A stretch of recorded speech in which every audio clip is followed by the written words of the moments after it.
What's going on YouTube? Alright, some Lakers are having some trouble re-signing Lamar Odom. Odom wants 10 mil. Lakers put 8 on the table, and but from what I hear, they increased it. They didn't say how much, but they probably said 8.5. I don't know.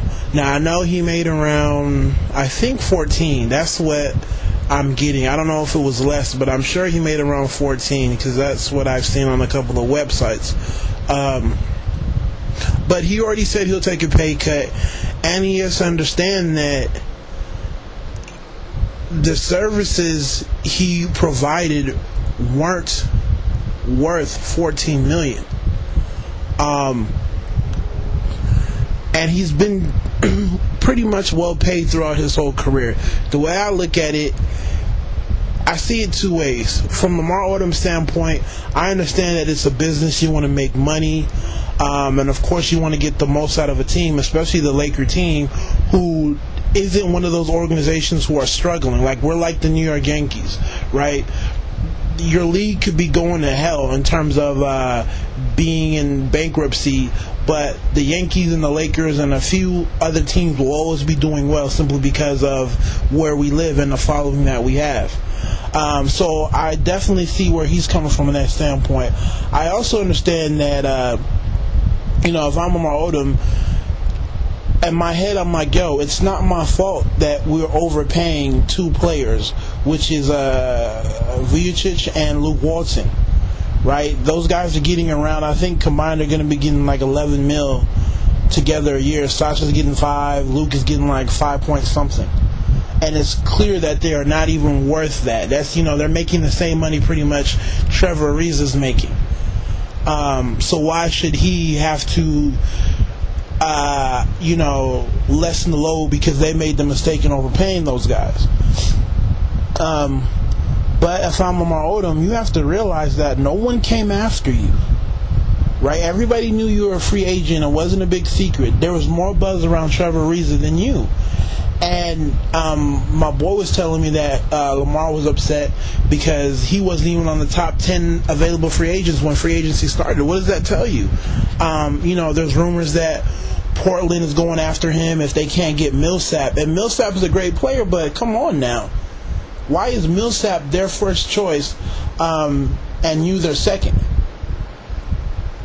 They're not going to pay you $10 million a year. I don't know what team is going to pay you $10 million a year unless you want to go to a team that's not really doing much.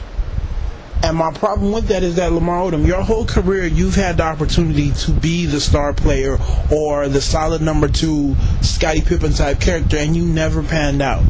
To me, the Laker organization protected you. We've always promoted what you can do versus what you can't. And we've stuck with you, 4 or 5 years, and we have a championship. If I was Lamar, man, just take sign a 1-year deal, right? Try to see if you can repeat. I know Sasha comes off the books next year, Derek Fisher comes off the book next year, and some other players come off the books next year. Then take it from there. But to me, it's pointless for this argument to go on because no one else is going after you. If some other team wanted you, they would have signed you, they would have came through, they would have gave you what you wanted, and it would have been a done deal. They would have said, yo, we're going to give you 12, and you would have bounced. But no one's did that. And if I'm on the Lakers side, I'm looking at comparables in terms of what else is going on. You fall in a role player. You fall into the role player category. We don't have you as a star player anymore. No one views you as that star player. You're viewed as a high-level role player. And anywhere else you go, mid-level is going to come up. You're not better than Rasheed Wallace. And Rasheed Wallace is getting a mid-level exception.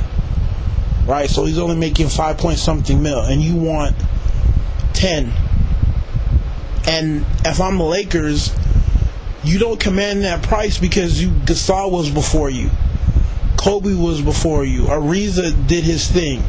And people want to hate on Bynum, but before he got hurt, He was playing decent ball. I don't know what happened to him when he came back, but he's playing decent ball. So I need people to remember the type of ball Bynum was playing before he got hurt. He was a double-double guy, or close to it. So you weren't even asked to be the main guy. You weren't even asked to be the third guy. But you want $10 million. And then, if I'm the Lakers organization, I understand completely the frustration, because even at $9 million, right, it's still being grossly overpaid, especially in terms of what's going on with the rest of the league. Right? Carlos Boozer was supposed to be a big free agent. What happened? He ended up staying with Utah because no one else is really trying to pay. No one is trying to pay. So you might as well sign the contract. You're in a great position. There's no pressure on you. You've already made money. So just do it. I mean, his name is coming up with Glenn Big Baby and Allen Iverson, because those are the only notable free agents still out there. And I'm like, look, how much money do you think Allen Iverson is going to get?